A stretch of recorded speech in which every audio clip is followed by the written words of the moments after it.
On today's episode of Locked On Mariners, Taylor Trammell's spring is unfortunately over before it even began. What does this mean for Jarred Kelenic and Cade Marlowe? Well, all that and more coming up. Colby, hit it. You are Locked On Mariners, your daily Seattle Mariners podcast. Part of the Locked On Podcast Network, your team every day.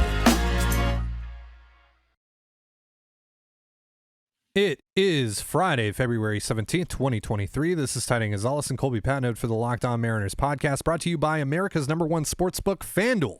Make every moment more. Visit FanDuel.com/LockedOn today to get started. Thank you so much for making us your first listen. Subscribe, like, and turn on alerts if you're watching on YouTube, or subscribe and leave a 5-star review on your preferred podcast platform if you like what you hear. And if you want to hear from us even more, please consider signing up for our Patreon. The link, as well as our social accounts, is in the description below.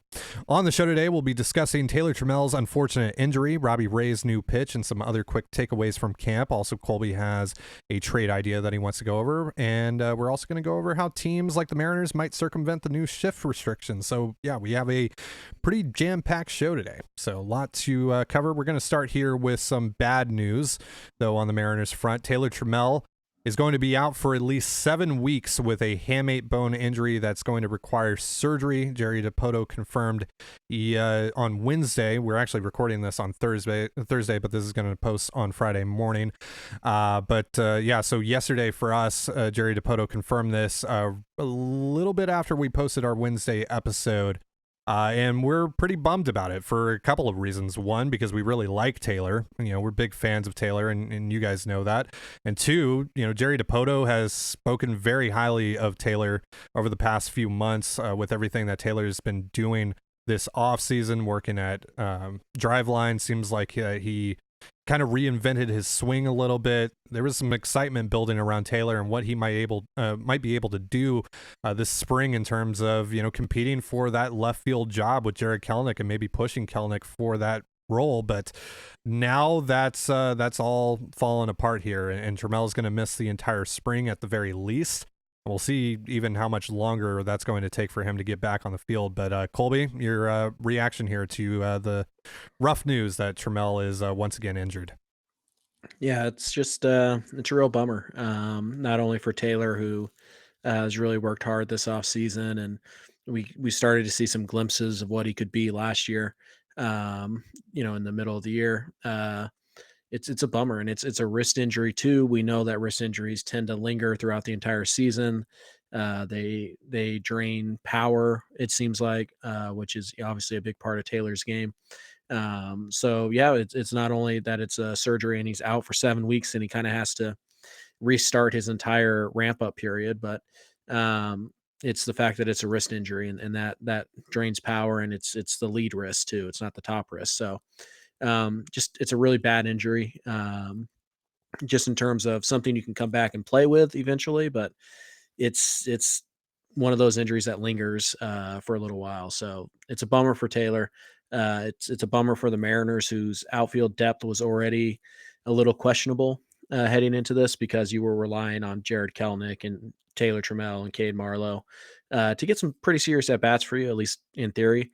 And now you kind of your backup plan, your safety kind of doesn't exist anymore. So now you really need Kelenic to hit, or you're going to end up playing Pollock every day, which is not ideal, as we've talked about. So it's unfortunate. It's a bummer for Taylor, for the Mariners, and what happens next, we don't really know. We're not really sure what the plan is. But I don't think that it should be, just Kelenic or Marlowe now. Like, I think they need to go get somebody.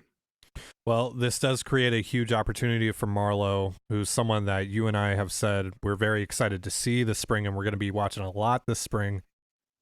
And we talked on Wednesday about how, Julio and Teoscar going to the WBC is going to open the door for more important opportunities for Marlowe, more high quality opportunities for Marlowe against, better quality pitchers earlier on in spring games. But that's again, we've talked about the pitfalls of Marlowe and the strikeout issues, and why that's a bit of a concern, and why we think maybe Marlowe might not be ready to make his major league debut right out of the gate. And then obviously there's the big question mark with Kelenic. So now I think, and you just alluded to this, I think the Mariners need to go out and get some more outfield depth. Not necessarily go out and, make a major league signing, but a minor league signing, maybe someone like Ben Gamel, who you love. I think that would make a lot of sense for the Mariners at this point, just to get that depth. Maybe Leonis Martin is someone like that, but he hasn't played in Major League Baseball for 4 years now. I have no idea if he can play at the major league level at all now. So I'd rather they go out and get someone that's played in the league as recently as this past year to at least provide just some depth there. Is there anyone else outside of Gamel that maybe stands out to you as an option there for the Mariners to add some depth? There's a few guys. I don't think you have to go out and get a Profar. Because to me, if you were going to get Profar, it made sense to sign him even when you still had you still had Trammell. So Yeah. I don't think like anybody who's saying go get Profar now. I think they're probably going to be disappointed. But yeah, there are a few guys out there. Gamel's my favorite, because of the hair, obviously. But he is at least a replacement level major leaguer, a little bit better than that. And he's been that for 5 years now since he left Seattle, so I feel like that's a pretty safe bet. Robbie Grossman is still floating around out there. Kind of the issue with Robbie is that he is, kind of Pollock like, where he should be facing lefties, and then righties isn't great, but he can still fit on this roster, sure. Also, Tyler Naquin is still out there. That's a guy I like quite a bit. He hits righties very well. Yep. He would be a great fit to kind of protect yourself against Kelnick struggling, but also, you still have that DH spot open right now. And I know that it's Tommy Listell is going to be the guy, and AJ Pollock's going to be the guy for a while, but you still kind of have this open spot on your roster. And we're not even factoring in Sam Haggerty might not be ready by opening day. Dylan Moore might not be ready by opening day. So you kind of want this extra bat on your bench. And so for me, I look at it, Naquin probably makes the most sense for me. And that's probably a major league deal, which fine, whatever. And then I would say Gamel and then Grossman. But yeah, I mean, there still are some options out there. You're not completely screwed. You don't have to go and overpay for, David Peralta, that type of player. You don't have to go overpay for that guy. You can still go get a major league quality corner guy who might also be able to help you at the DH a little bit. Yeah, Naquin's really interesting because he had a really good year in Cincinnati. Kind of fell off a little bit when he got to New York. And obviously, given how bad Cincinnati was last year, the year that Naquin had is going to be highlighted even more so because of that. But that would be a solid, sneaky little move that you look up in a month or two from now and go, wow, how did the Mariners get that guy so late in the whole process? So. Yeah, I'd be down for Naquin, and obviously I've talked a lot about my concerns over the whole DH spot on this roster right now. So yeah, Right. that would help address that situation at least a little bit here. But they got to do something, man, because it's like, again, if we talked about how if Kelnick doesn't work, okay, you go to Trammell, and then if Trammell doesn't work, okay, you go to Marlowe, and if Marlowe doesn't work, then okay, you figure it out from there. You go after Brian Reynolds or whatever you want to do at that point to figure out your left field situation. But now you've lost one of those steps. That's at least a couple weeks of leeway that you could afford yourself in that position at the minimum. And so now, if Kelnick doesn't work, I mean, you can only ride that out for so long. And then if Marlowe's not working out, then again, you can only ride that out for so long because you have high aspirations this year. You want to try and wait it out. Jerry DePoto talked to us about, how important that would be if Kelnick, were to pop or Trammell were to pop. But if that doesn't happen, I mean, you got to be fairly quick on the trigger here. I talked about how aggressive I want this team to be with things like that this year. And so, yeah, just getting yourself some insurance there would be crucial. Right. And you don't want to be in a position in June where you have to go make a trade because you're going to overpay. Maybe you get lucky and there's an outfield version of Carlos Santana out there for you this year, but most years there's not a Denard Span that you can pick up on Memorial Day weekend. Like that trade is very rare. And if you have to go out and get a guy in June, it's going to cost you probably 150 cents on the dollar for that player. One other name I'll throw out there, we've talked about him a lot, but maybe now he makes even a little bit more sense. Max Kepler. We know what he can do defensively. Offensively, he's about league average. And if Kelnick does hit, which would be, again, great, amazing, Kepler still makes sense on this roster because he can be the right fielder and Teoscar could DH Exactly. a good amount of the time. So I still think that Kepler makes a lot of sense. Naquin is a guy that I would go out and look for. Gamble on a minor league deal. Robbie Grossman also makes sense. So there are options out there for the Mariners. It's just a matter of how aggressive do they want to be. Yeah, Kepler and Wright with Teoscar DHing would be the most optimal route for the Mariners to take here, because three well above average defensive outfielders at that stage. And again, I've said this time and time again, but Teoscar is incredibly athletic, just not a great defender. So if you're able to keep him out of the field most nights and replace him with the guy that was literally first and outs above average in right field this past season, that would be pretty nice. Right. And it's worth noting that Kelnick and Kepler can both handle center field for a day. So you can still get Julio his DH days. You can still rotate AJ Pollock in for either of them and kind of roll with that. So Kepler's a pretty good fit because now he's not keeping at bats away from Trammell, which we know was at least a factor in Jerry not really going out and pursuing corner outfielders. Yeah. And the Twins, of course, have like a billion outfielders now after acquiring Michael A. Taylor. I know there's some that are not sold on the idea of Kepler being moved this offseason, but it would make sense for at least one of those guys to end up getting traded. Right. Or maybe it's Nick Gordon, right? Or maybe there's some kind of prospect swap with Kirilloff or whatever. But the Twins do have a lot of outfielders, so keep an eye on that. All right, so we're going to go over Robbie Ray's new pitch and some other spring training takeaways, and also a trade idea that Colby has in just a moment.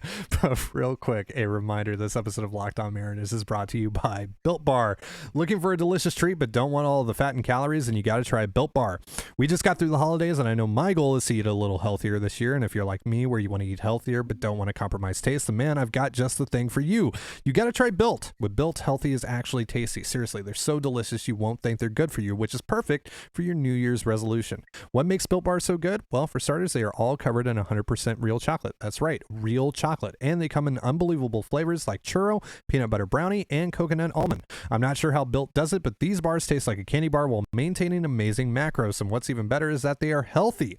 Only 130 calories and 4 grams of sugar with a whopping 17 grams of protein. And now you don't need to wait around to get yourself a box. For years, we've been talking about ordering your Built Bars at Built.com. Now you can get them at your local Walmart or Sam's Club. That's right.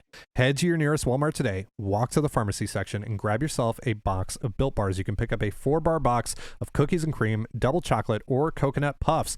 And if you're close to Sam's Club, run in and grab yourself a 13-bar box with our hit flavors, brownie batter and churro. You can thank me later. You're listening to the Locked On Mariners podcast. Thank you again for making us your first listen. So, Colby, before we get into our next segment here, we are running a little bit of a giveaway. This is our last reminder for those of you that want to enter the giveaway. So let them know what they can win and how they might be able to enter. Sure. So I am being forced to give away one of my most prized possessions, this lovely autographed, numbered Walter Ford card, the Vanilla Missile himself. So yeah, entering is incredibly easy. All you have to do is make sure you're subscribed to our YouTube channel. If you're watching on YouTube, just go click the button. It's like right over there somewhere. If you're listening, there will be a link to our YouTube channel in the description. Go ahead and just click that and subscribe. And you just need to leave a comment as well. Any comment, we don't care what it is, as long as it's, not mean, not mean spirited. As long as you're leaving a comment, you are entered, and it's really that simple. But we're also doing a little bit of a bonus giveaway here. If our channel gets to 6,500 subs by Monday, which right now, as we're recording this, it's at about 6,220. So it's got some work to do. But if we do get to 6,500, I will give away another one of my autograph cards. One of, a couple of possibilities here. Ty will pick the card at random. But of the cards that he can pick, there is a Mike Cameron card. There is a Cal Raleigh. There's a Jared Kelnick, Taylor Dollard, a Colton Wong, and maybe a couple others. So, it's just got to subscribe to enter that one, and then we will pick a comment, another comment on Monday when we announce the winner of the Walter Ford card. So as of now, as of the time we're recording this, again, reminder that we're recording on Thursday instead of Friday. It is 1:31 Pacific time on Thursday, and we are at 6,229 subscribers. So we got a little ways to go, but if you can help us out here, tell your friends, tell your family, tell your enemies, come over, subscribe, or if you just want to create a bunch of fake accounts, we won't judge you. We're not necessarily recommending it, but we're also not saying no. So wink wink, nudge We nudge. can't control what people do, right? Like Exactly. We are not financial advisors here, but we're just putting it out there. We're just acknowledging all the possibilities. All right, so got a few quick things to go over here. I'll let you do your thing though first, because before the show, I was like, hey, let's talk about this and let's talk about this, and you were like, no, I don't want to unless we talk about this one thing. So I'll give you the floor here. You saw a trade idea yesterday, and by yesterday again I mean Wednesday. I'm not gonna say that anymore. But you saw a trade idea coming off of our show talking about the Yankees and the Frankie Montas thing, and how maybe Chris Flexen or Marco Gonzalez could be of interest to them now that Montas is supposedly out for the year. So tell me what that is. Let's talk about it a little bit. I changed my mind. I don't want to. Oh, okay, cool. We're going to talk about we're going to talk about Gino's new hair. It's gorgeous. Oh yes, beautiful. But no, seriously. So not my idea. I saw it on Twitter. I don't even remember what account it was, but it was probably a Yankee fan. He had pitched a very simple trade that is interesting, although I don't think very likely, but we'll throw it out here. Chris Flexen for Isaiah Kiner-Falefa. You guys might remember Kiner-Falefa. He used to be the catcher for the Rangers, and then he was the shortstop, and then he was the third baseman, and now he's the shortstop for the Yankees, but he is in a position battle, and he is not expected to win that battle with was it Peraza and Volpe, both battling it out with Kiner-Falefa. It seems like he's probably the odd man out. It's not impossible, and obviously, if they want to service time Volpe or anything like that, then he'll stick around. But when you just kind of think of the player in general, right? Like Isaiah Kiner-Falefa, what does he bring to the table that the Mariners need? Well, for starters, he can play all over the infield, which is something that Dylan Moore brings to the table, but Dylan Moore is hurt right now, and we don't know when he's going to come back, so that's not ideal. Kiner-Falefa kind of fills that need. Kiner-Falefa also plays shortstop. He's pretty good over there. He really struggles coming in towards the plate. If you look at the metrics, but going left to right and back, he's phenomenal. So he can also play third base really well, and can handle second base. And hey, emergency catcher, there you go. If you guys want to carry three catchers, but you don't like Cooper Hummel, because you shouldn't, as your third catcher, Isaiah Kiner-Falefa, there you go. But no, and at the plate, there's really no power here what to speak of, but he does hit for a pretty high average considering the era he plays in. He's going to be in the 260, 270 range. Doesn't draw a ton of walks. Again, not a lot of power. A lot of base hits up the middle, a lot of line drives down the line, that type of hitter. Decent runner, not a great runner. He's just kind of, ideally, he is your utility guy, and I think that's what the Mariners would be acquiring him to do. At worst, or I guess at his best, he's right-handed hitting J.P. Crawford. It's very similar profile, and that costs you Chris Flexen, who right now is the odd man out, but we know how important pitching depth is, so it's a little bit of a sacrifice. So I don't know, again, I don't think it's likely. I think the Yankees are just going to stick with in-house options. And I don't even know if a straight up trade works for either side in this, but it seems more realistic than the Gleyber Torres idea that I saw floated out there by some of you guys, but we'll have to wait and see, because I mean, I tell you what, if JP Crawford goes down and is going to miss a couple weeks, knock on wood, the Mariners are going to be very interested in Isaiah Kiner-Falefa. So I don't know. What do you think?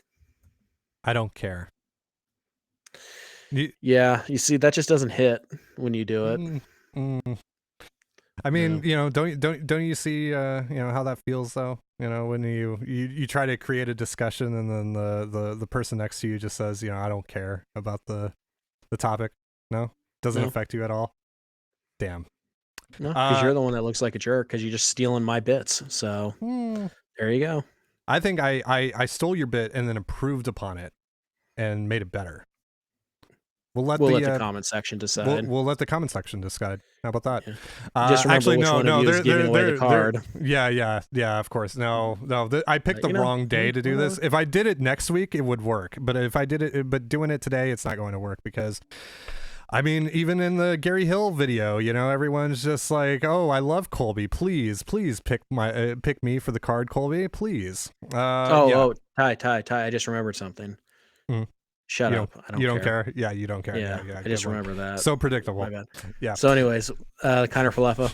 Yeah, I mean, all right. So from a financial standpoint, it makes a ton of sense because essentially the money is about the same. Kiner Falefa's making $6 million. Flexen's making about $8 million. So that essentially is a wash, more or less. The Marco situation gets a little more complicated if it's him instead because he's got the extra year, or well, technically 2 extra years of club control. One of them is an option. But yeah, so I mean, it's just, would I rather have the starting pitching depth than the infield depth that I might not even need if Dillamore and Haggerty are okay, or at least more? Like, that's really, like, it is a pretty large hypothetical. I feel like starting pitching depth is just outright more valuable than that. Kiner Falefa is just... Ty hates Bryce Miller, confirmed. Go ahead. Right. Naturally. Yeah, Kiner Falefa, though, I mean, doesn't hit for any power to speak of, but he does hit for a pretty high average. He's been 280, 271, 261 the last 3 years. Not a big on-base guy, but I mean, those are decent numbers. He's been worth over a win the last couple of years, despite all of that, and he's a pretty good defender, like you mentioned, with all the metrics.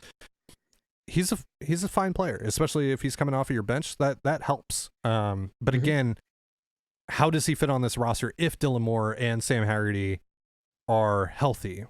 Because like Flexen does fit the roster. He's better than Sam Haggerty, so that's how he fits. He is. He absolutely is. You lost me with that one. He absolutely is. It's not even debatable. Like, against left-handed pitching, fine, Haggerty. Who do the Mariners going to face 65% of the time? Right-handed pitching. Haggerty was terrible against right-handed pitching, and Haggerty was also terrible when they asked him to play every day. So yeah, there's a role. There's a role. But Haggerty also provides value on the base pass. He's not a terrible defender out in the corner. Like, I would like to see him. I would like to see him back in the infield. What's more valuable? The one time a week I need him to pinch run and steal me a base, or the 15 to 20 at bats I need to give to him to justify his roster spot? Yeah, but that's only if Dillamore is not healthy. That's only if Dillamore is not healthy. Oh, so you just want a guy on the bench who literally does nothing but run. Okay, that's interesting. I'm just saying that seems like a wasted spot for me.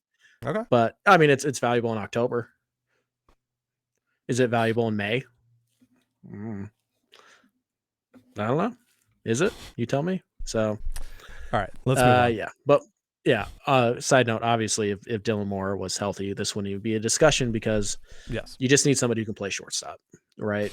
Somebody needs to be on the bench who can play shortstop. And again, it's like the Mariners don't have that right now. Don't say Gino. I'm not. Don't say La Stella. Don't say Wong.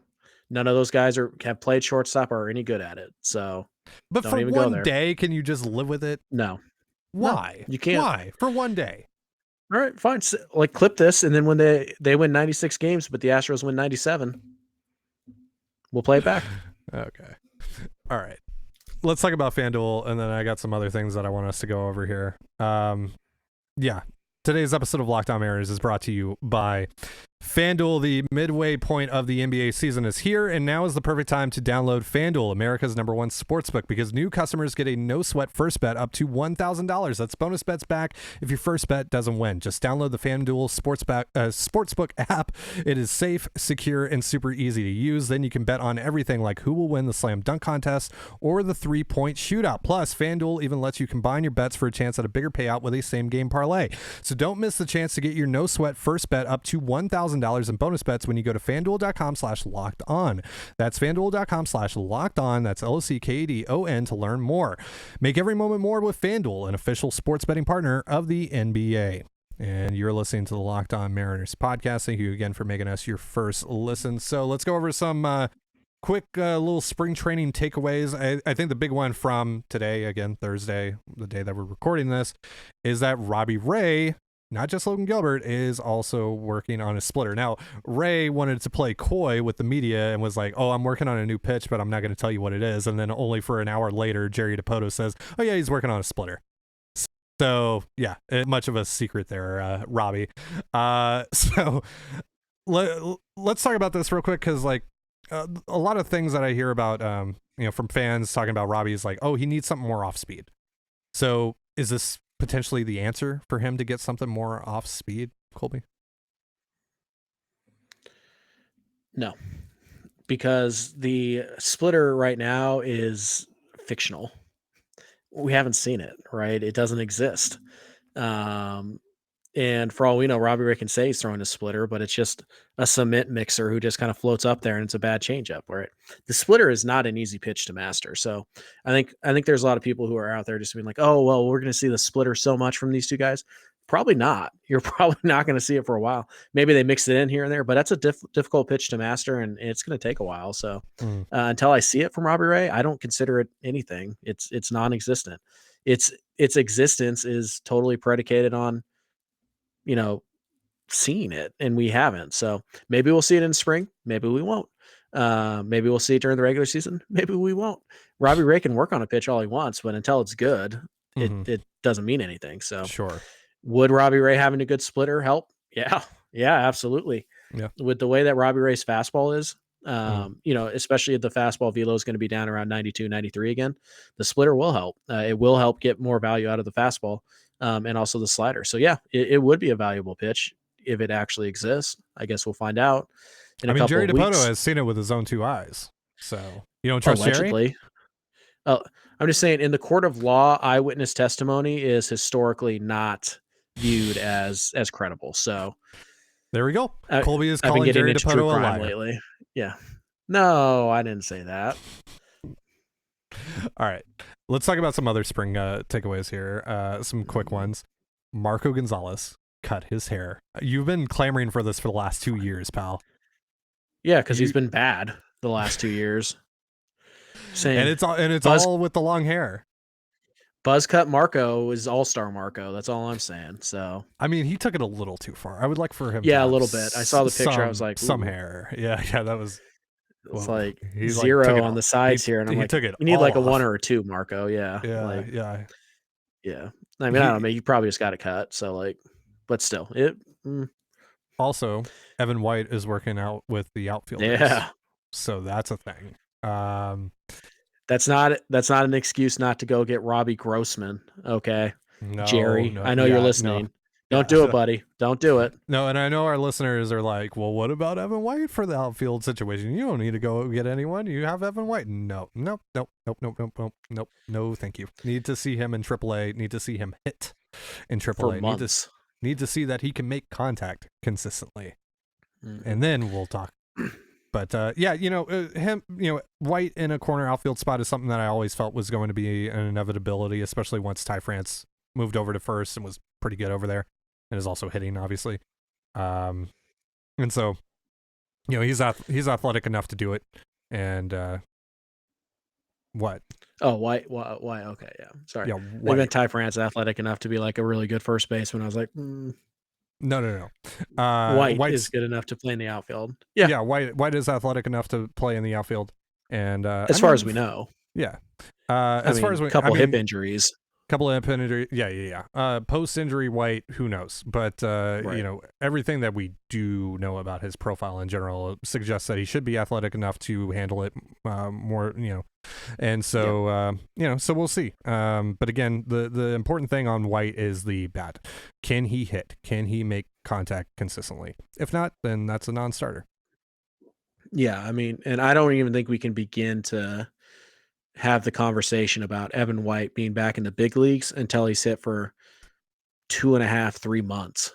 Mm. Like if we get into June and he's hitting like 280, 350, 580, 550 or whatever in AAA, Mhm. fine, then we can have that discussion. But I'm not having that discussion on April 14th, like let alone on February 16th. So no, Mm. Evan White has to hit, and he's got to hit for a few months, like plain and simple. And if he doesn't, he's not going to be in the big leagues unless there's a dire emergency. If he does, Mm. he's got a good shot to make the big league roster because, to play in the big leagues this year, not make the opening day roster because they do have the DH open, and Evan White at first base with Ty France at DH makes your Right. entire infield better. So, Right. All yeah, right. you're probably going to get to see a lot of Evan White in spring too. I imagine he's going to get a lot of at bats. For sure. All right. Lastly, here, some of our listeners have asked us to talk about the shift restrictions and how the Mariners might approach that, whatnot. Here we go. There's the eye roll. Here's the I don't care. Yeah. See, guys, see what I deal with. All right, let me show you this diagram as he goes on his phone. Look at this diagram. This has been going around the last few days on social media. This is apparently one of the ways that Major League Baseball teams are looking to circumvent or counterattack the shift restrictions by. I mean, look at this convoluted mess. So essentially, this would be against lefties, forcing the lefty to go opposite field where they're. This looks like a CFL football play. Like what the hell is this? They got the third baseman is essentially going to sprint out into left field.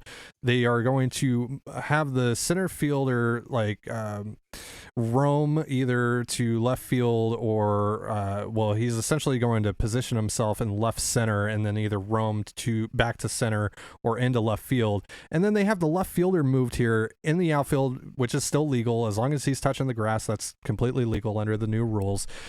The left fielder is essentially going to put himself in between the second baseman and the shortstop, but in the grass. This is wild. This is mind-boggling. I mean, it makes sense if you have someone like Dylan Moore or Jerkson Profar or something like that. But Colby, are we going to see like Jared Kelnick lining up in between the second baseman and shortstop this season? Like, what the hell is this? Exactly what Major League Baseball asked for. Yeah, they put in the shift restrictions. Did they think teams were just going to stop trying to get an edge defensively? Of course they're not. This is what you wanted. Not you, but this is what Major League Baseball wanted. Rob Manfred wanted this, and they said, "Oh, we're going to stop you from doing all these smart, creative things." In Major League Baseball, the teams and the front offices are going to say, "No, no, you're not." I saw one person; they were like, "Oh, I'd rather see this than because they take the defense takes the risk of a ball going over the third baseman's head, and it's an automatic triple or inside the park home run." How much of a risk is it really? Because they've been deploying a very similar setup for the last 5 years. The left fielder basically plays left center field, and the third baseman's playing shortstop. So yeah, balls in that corner right there. Has there been like a huge explosion of inside the park home runs over the last 5 years? No. Has there even been a huge explosion of triples? No. Because who's a dead pull hitter? Who's a lefty who pulls the ball really like 95% of the time? The guy who runs like 8 seconds between first and home. Like, who cares? They're big lumbering dudes. So no, this is exactly what Major League Baseball gets. They thought they were going to do something cute. They thought they were going to circumvent things. No, Major League teams aren't going to allow that. They're going to do things differently. And this is what Major League Baseball gets for a half-hearted attempt to generate offense. Like I said, I didn't think the shift was going to be the shift restrictions. I didn't think it was going to be a huge boon for offenses anyways. And I also think that this drawing right here, I don't think we're going to see this all that often. I really don't. So I'm not all that concerned about it. Jerry talked today about I have the quote trying here. To play in the spirit of you have the quote? Yeah. He said MLB will govern this rule change as as something in the spirit of the rule. I don't think they want to see somebody trying to find the loophole. End quote. They didn't set up the rules so that there wouldn't be a loophole. That's on them. Yeah. They wrote the rule. It was a bad rule. They didn't write it well.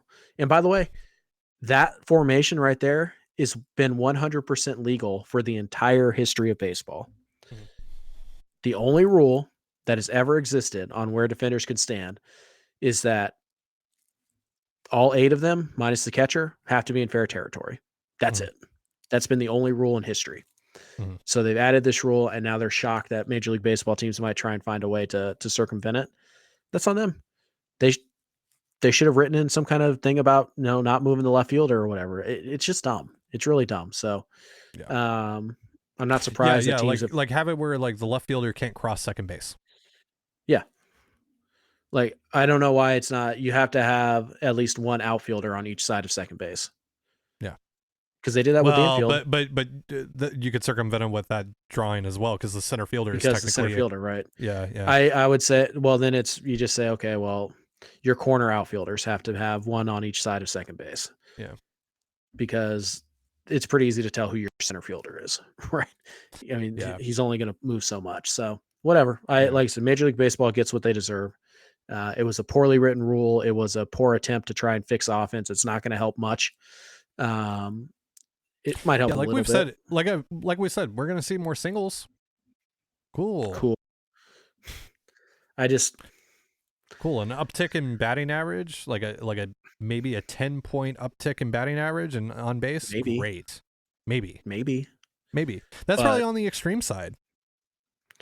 Sure. The bigger issue is still that pitcher stuff is so ungodly right now. Like the big issue is strikeouts, not hits. So how do we get fewer strikeouts? You shrink the zone, right? You eliminate part of the strike zone that the hitter has to cover. That would have been a more effective thing. And by the way, just to throw this out there, I don't care what your minor league data says about these rules because minor league baseball compared to Major League Baseball, it's not even a comparison. Two different animals. You're basically comparing college. It's like when people are like, "Oh, could Alabama beat the Jacksonville Jaguars?" No, they absolutely could not.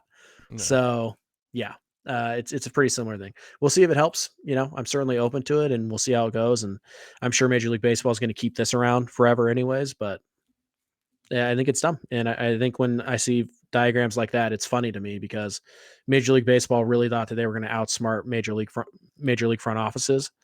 Yeah. Major League Baseball is playing checkers. MLB front offices are playing 4D chess. Like it's done. This is asinine though. What is this? I would rather have the regular shift instead of this. This is like, what is this? Like having the third baseman have to sprint into the outfield essentially. Like, what are we doing here? This is too much. Hey, plus side, we'll get to see more bunt attempts. Ooh, everybody loves the bunt, right? Dave Sims does. Dave Sims is stoked. All due respect to Dave Sims, who I love. We're pro Sims on this show. Yep. He still thinks JP Crawford can steal 20 bags. We're like 6 years into the JP Crawford thing, and he sucks at it. And Sims is still holding out hope that he could swipe 20 one day. So, yeah. I mean, come on, Dave. You're better than that. Simsy, we love you, but yeah. Come on, man. Please tell me that's not something you're going to push in spring training again. Boy, I'd like to see JP get out there. I think he could swipe 20. Based on what? Anyways. All right. Well, that's going to be a wrap on our first full week back on Locked On M's here. And thank you so much for joining us here. For Colby Patnode, I'm Trident Gonzalez. Be sure to give us a follow on Twitter at LO_Mariners. You can follow me at Dane Gonzalez, CANE, GNZLZ, and Colby at CPAT11. That's CPAT11. You can also find all that stuff in the description of this episode. And thank you again for making us your first listen. Now make your second listen. Locked On MLB Prospects host Lindsey Crosby is a prospect encyclopedia, and he's going deep on the MLB stars of tomorrow. It's free and available wherever you get your podcast, just like us. And with that, have yourself a beautiful baseball day and a beautiful baseball weekend, and we'll see you on Monday. Peace.